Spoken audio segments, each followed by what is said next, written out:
Hello students, आज हम पढ़ेंगे वाष्प दाब एवं राउट का नियम। पहले हम पढ़ते हैं कि वाष्प दाब क्या होता है। जब हम किसी द्रव को एक बीकर में लेकर ढक देते हैं, एक बीकर में कोई द्रव लेते हैं और इस द्रव को ढक देते हैं, तो हम देखते हैं कि द्रव की सतह से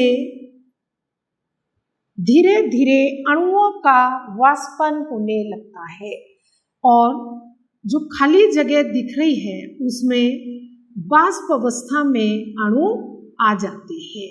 जब इन अणुओं का सांद्रण बढ़ जाता है तो ये द्रव की सतह पर टकराकर द्रव में परिवर्तित हो जाते हैं। कहने का मतलब यहाँ पर यह है कि यहाँ दो क्रियाएं चलती हैं। एक तो द्रव की सतह से अणुओं का वाष्पन और जो वाष्प अवस्था में अणु है उनका पुनः द्रव में परिवर्तन, जिसे हम कहते हैं संघनन। क्या कहेंगे?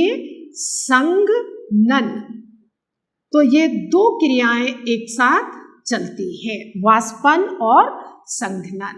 एक स्थिति ऐसी आती है जितने अणु द्रव की सतह से वाष्पित होते हैं उतने ही अणु द्रव में संघनित हो जाते हैं और एक साम्य अवस्था स्थापित हो जाती है। मतलब अणुओं के वाष्पन की दर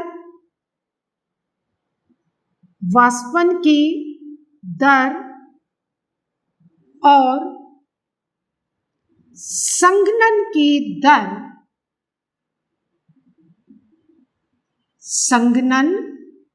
दर क्या हो जाती है? बराबर हो जाती है। और इस अवस्था में हम कहते हैं कि जो वाष्प अवस्था है वो द्रव के साथ साम्य रूप में है, मतलब एक साम्य अवस्था स्थापित हो गई है। और इसी समय हम साम्य अवस्था पर ही वाष्प दाब को ज्ञात करते हैं। तो यहाँ पर द्रव की सतह पर वाष्प जितना दाब आरोपित करती है उसे हम वाष्प दाब कहते हैं। वाष्प दाब को हम इस प्रकार से परिभाषित करेंगे। निश्चित ताप पर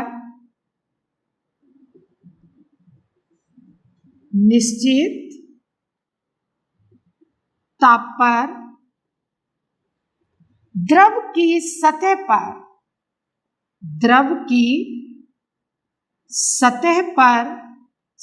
पर या पृष्ठ पर द्रव की सतह पर द्रव के साथ साम्य अवस्था में उपस्थित द्रव के साथ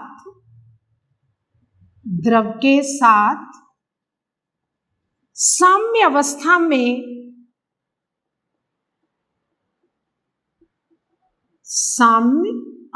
में उपस्थित वाष्प द्वारा आरोपित दाब को वाष्प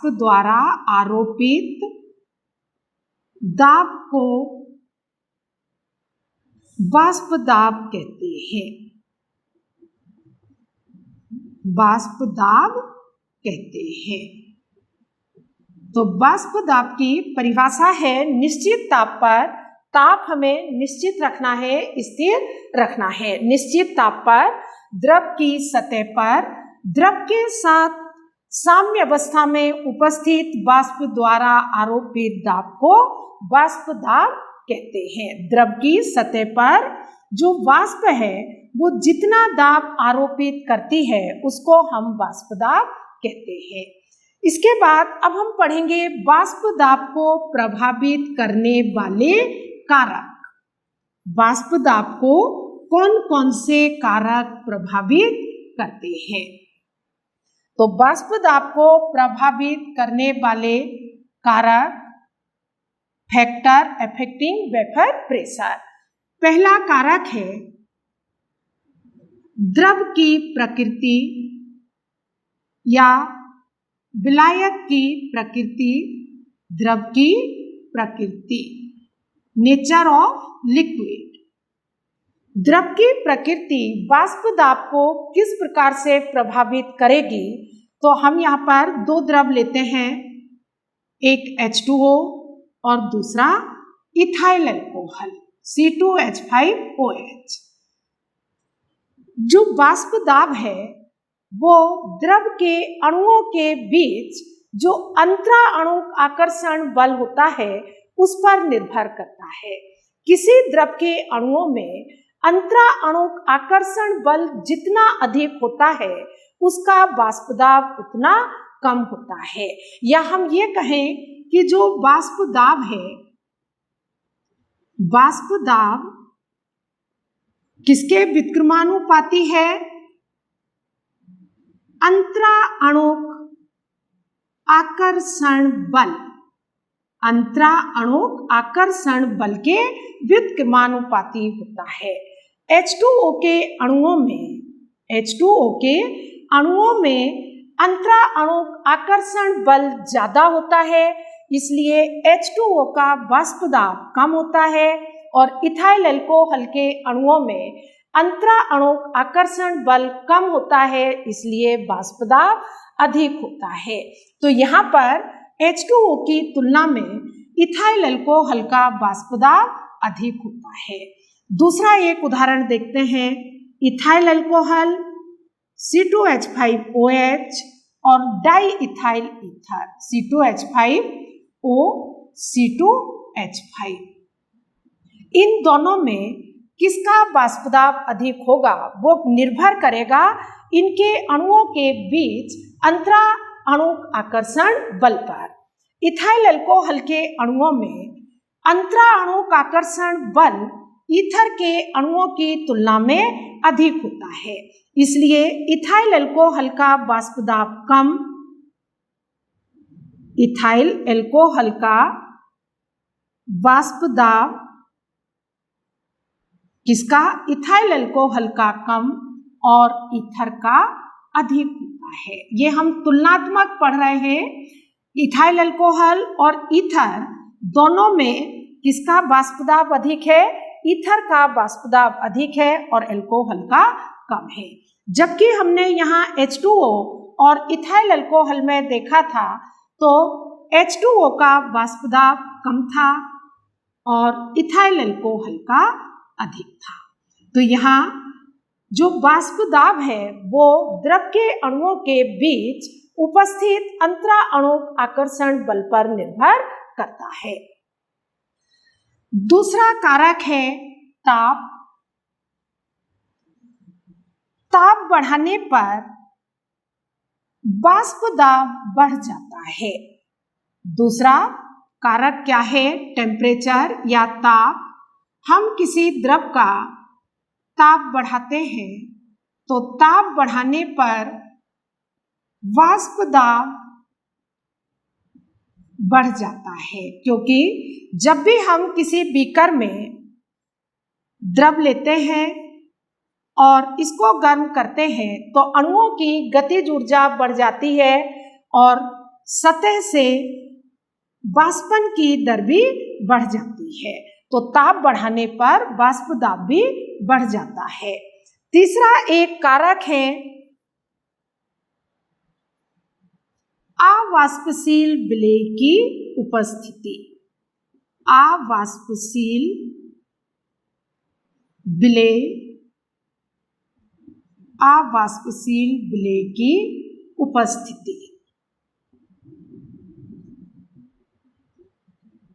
जब किसी शुद्ध विलायक में, ये हमने एक शुद्ध विलायक लिया और इस शुद्ध विलायक में हमने कोई अवाष्पशील विलेय, इसमें हमने क्या घोल दिया? कोई अवाष्पशील विलेय इसमें मिला दिया, तो सतह पर विलायक के अणुओं के साथ साथ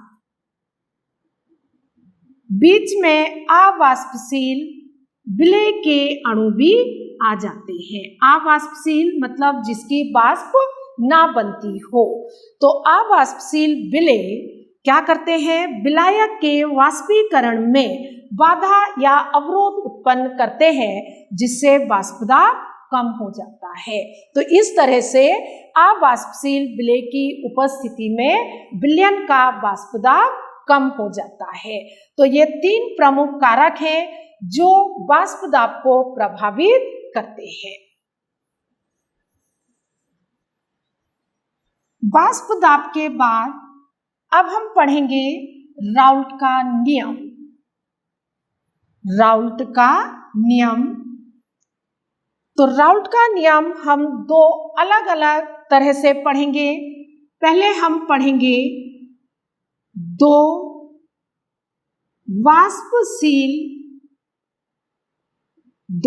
वाष्पशील द्रवों के लिए राउल्ट का नियम के लिए राउल्ट का नियम क्या लेंगे हम? 2 वाष्पशील द्रवों के लिए राउल्ट का नियम। तो यहां पर सबसे पहले एक प्योर लिक्विड शुद्ध द्रव ए ले लिया। यहां से अब जब हम आगे पढ़ेंगे तो ए जो सिंबल है, संकेत है, वो विलायक के लिए और बी विलय के लिए उपयोग करेंगे। यहाँ 2 द्रव हैं, तो दोनों द्रव में से जिसकी मात्रा ज्यादा होगी वो विलायक और जिसकी कम होगी वो विलय। तो यहाँ ए को हम क्या मान लेते हैं? घटक ए, पहला द्रव, ये शुद्ध ए है और यहाँ पर जो वाष्प दाब होगा वो किसके कारण होगा? केवल ए के कारण होगा, जिसे हम लिखेंगे P नॉट ए। P नॉट ए, P नॉट ए क्या है? घटक ए का वाष्प दाब है। हमने दूसरा घटक या दूसरा द्रव लिया और दूसरा द्रव है B। इसमें जो वाष्प दाब होगा वो किसके कारण होगा? केवल B के कारण होगा और उसे हम P नॉट B इससे प्रदर्शित करेंगे, P नॉट B। तो शुद्ध A घटक का वाष्प दाब P नॉट A और B घटक का वाष्प दाब P नॉट B, ये दोनों अलग अलग हैं। यदि हमने इन दोनों द्रव को एक पात्र में मिला दिया तो ये बन जाएगा A और B का विलयन। 2 वाष्पशील द्रव A प्लस B, इन दोनों को हमने एक पात्र में मिला दिया।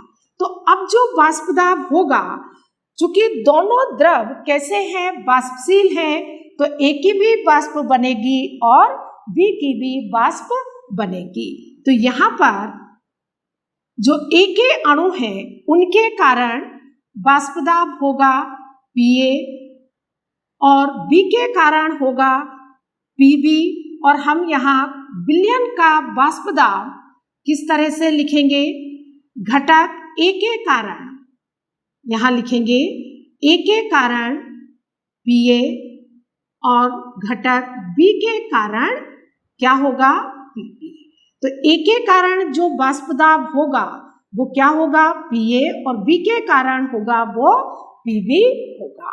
तो यहाँ दोनों द्रव को हमने मिला दिया।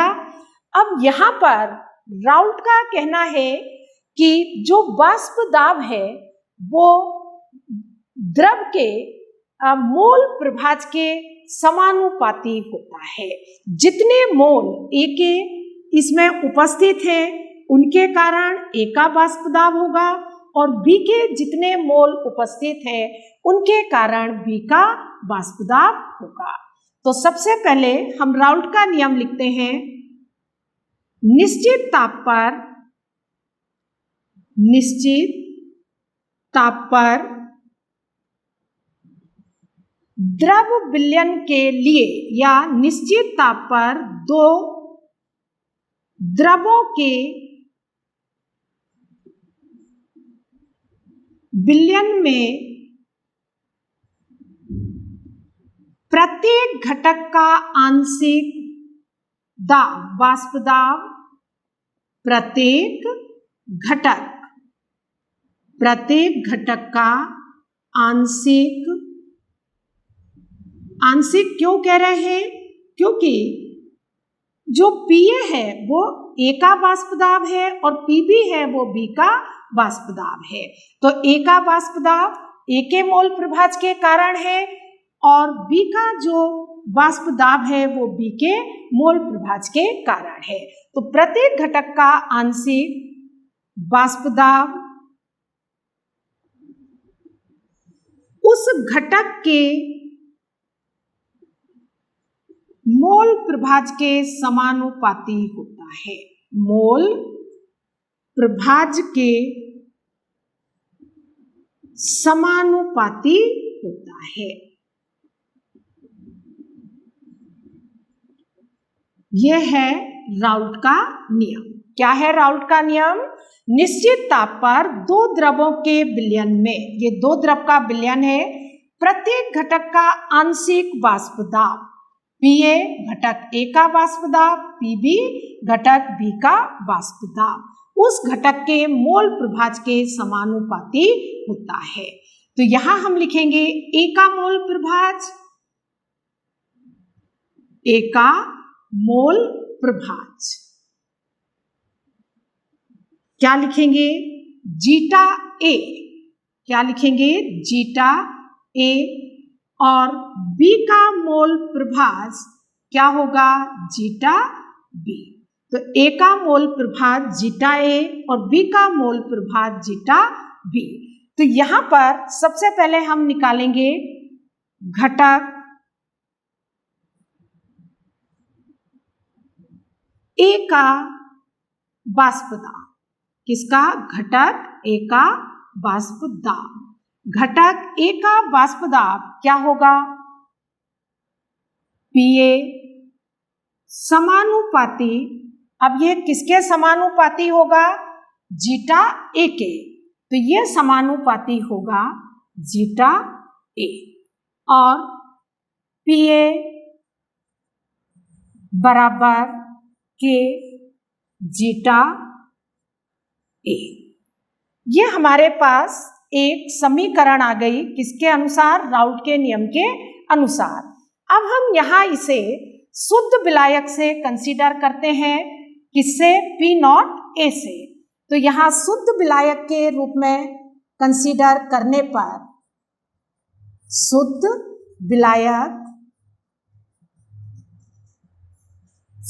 विलायक के रूप में कंसीडर करेंगे तो जब हम यहाँ इसको राउल्ट के नियम को इस शुद्ध विलायक पर लागू करेंगे तो क्या होगा?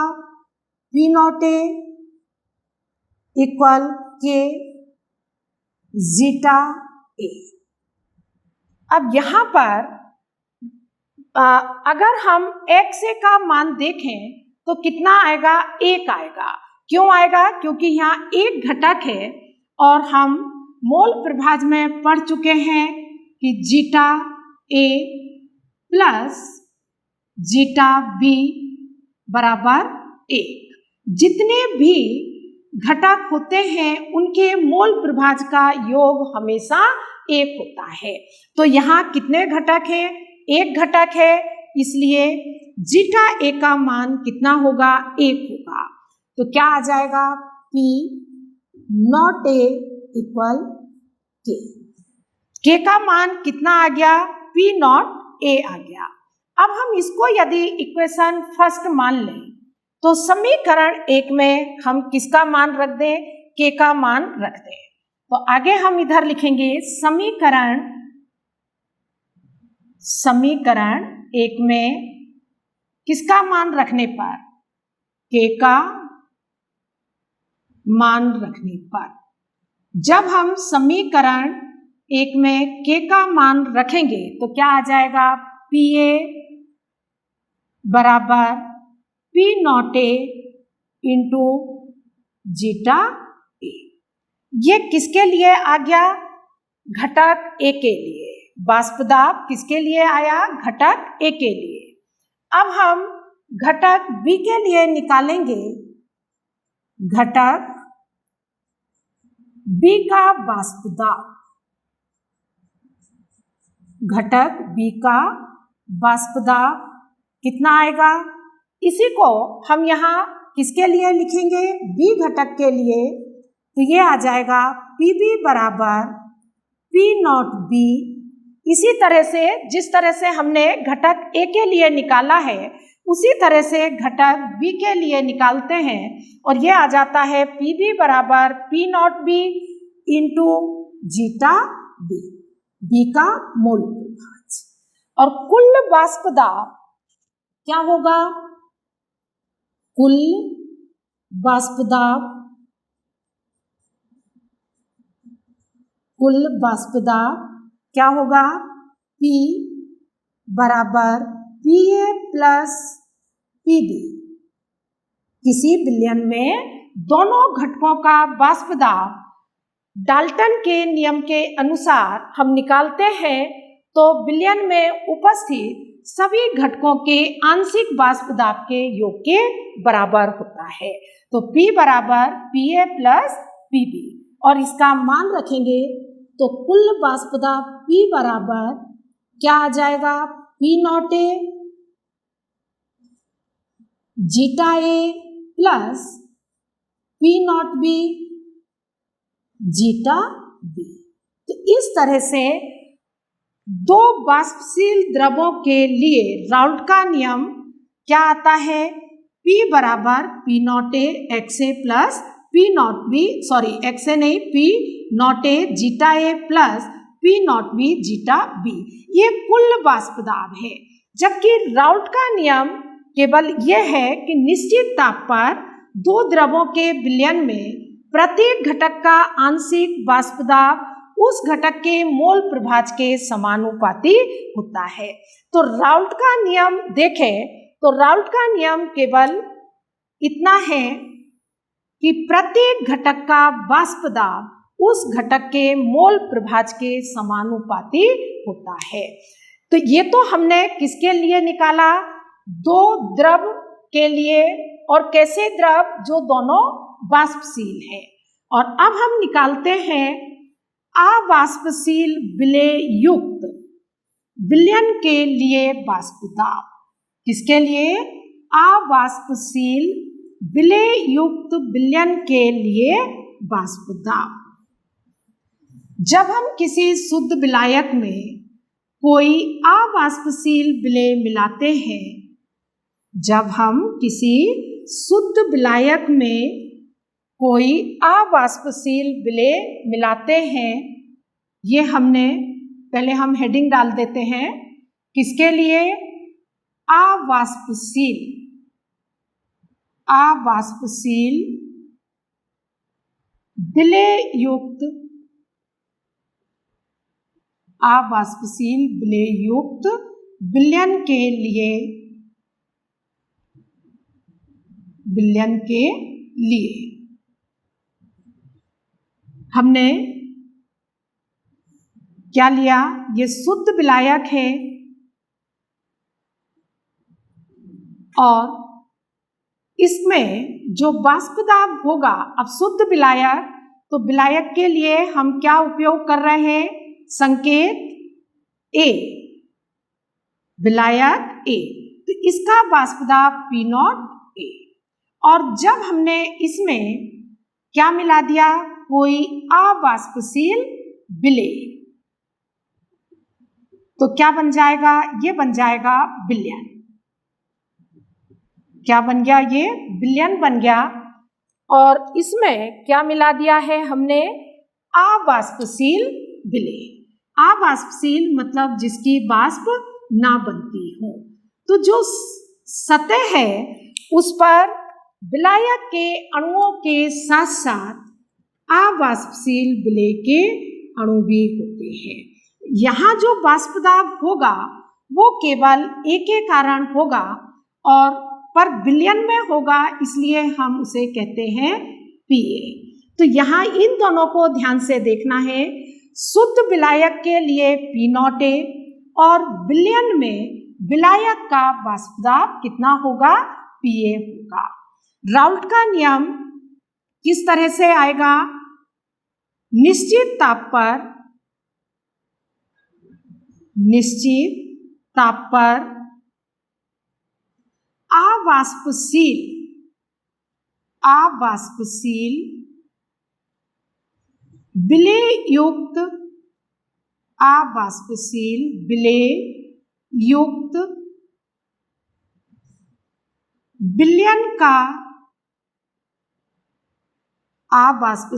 विलेयुक्त विलयन का वाष्प दाब विलायक के मोल प्रभाज के समानुपाती होता है। विलायक के मोल प्रभाज के समानुपाती होता है।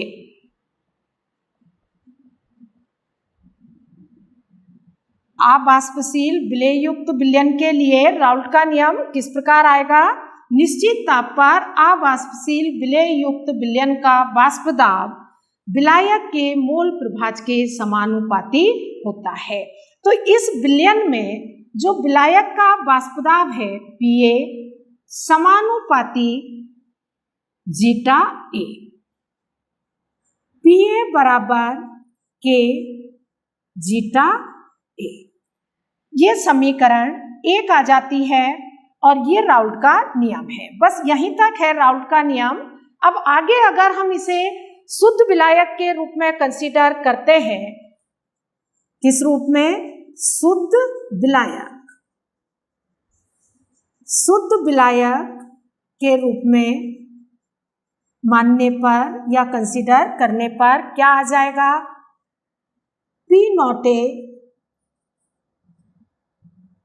बराबर के जीटा ए, और शुद्ध विलायक के लिए जीटा ए कितना होता है, 1, क्योंकि एक ही घटक होता है। तो शुद्ध विलायक के लिए, किसके लिए, शुद्ध विलायक जहां एक ही घटक है, शुद्ध विलायक के लिए जीटा ए इक्वल 1। अगर हम ऐसा लिखें कि zeta A plus zeta B equal 1, तो यहाँ पर कितने घटक है, एक ही घटक है, तो ये क्या आ जाएगा, ये आएगा जीटा ए प्लस ये 0 इक्वल 1, तो जीटा ए इक्वल कितना आ जाएगा, 1 आ जाएगा। तो यहाँ पर हम जीटा ए की जगह क्या लिख सकते हैं, 1 लिख सकते हैं। तो ये आगे आएगा शुद्ध विलायक के लिए जीटा ए इक्वल कितना होगा, 1, और यहाँ पर जब हम 1 रखेंगे तो क्या आ जाएगा, पी नॉट ए इक्वल के। इस समीकरण में के का मान रख देंगे तो राउल्ट का नियम पी ए बराबर P nought A into zeta A. तो ये राउल्ट के नियम का गणितीय व्यंजक है। राउल्ट का नियम है P A equal K zeta A, और ये गणितीय व्यंजक P A equal P nought A into zeta A. तो इस तरह से हम 2 तरह से राउल्ट के नियम को पढ़ते हैं। 2 वाष्पशील द्रव के लिए वाष्प दाब और दूसरा अवाष्पशील विलेयुक्त विलयन के लिए वाष्प दाब। तो ये हुआ वाष्प दाब और राउल्ट का नियम। Thank you for watching the video.